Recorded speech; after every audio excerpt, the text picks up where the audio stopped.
Hi friends, welcome to one more mini blog. హెల్దీగా thali ready చేసుకుందామా? గోర్చిక్కుడు మీరు ఎంతమందికి ఇష్టం లేదో కామెంట్ చేసేయండి. మామిడికాయ పచ్చడి కూడా చేసుకుంటున్నాను. సో ఫస్ట్ అయితే పెసరపప్పు ఉడికించేటప్పుడు 2 ఆలు కూడా ఉడికిస్తున్నాను. ఆలుతో చట్నీ చేస్తాను. కొంచెం చింతపండు నానబెట్టేసాను. ఈ లోపల గోర్చిక్కుడు చిన్న చిన్న ముక్కలు కట్ చేసుకున్నానండి. మామిడికాయ అయితే తురిమేస్తున్నాను, చేయి కూడా కట్ చేసుకున్నాను. ఇంకా ఈ లోపల పప్పు అయితే ఉడికిపోయింది. సాల్ట్ వేసి పక్కన పెట్టాను. ఆలు ఉడికించాను కదండి, కొంచెం ఉల్లి చెక్కు, green chilli, chaat masala, salt వేసి చట్నీ రెడీ అయిపోయింది. గోర్చిక్కుడు అయితే ఉడికిస్తున్నానండి.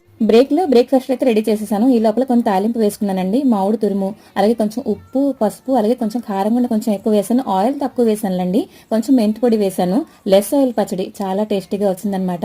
నెక్స్ట్ అయితే ఒక 2 ఫ్రైమ్స్ కూడా వేయించానండి. ఆ తర్వాత కర్రీ కోసం కొంచెం తాలింపు వేసి ఉడికించిన గోరుచిక్కుడు, సాల్ట్, కొంచెం నువ్వుల పొడి అయితే వేసాను అనమాట.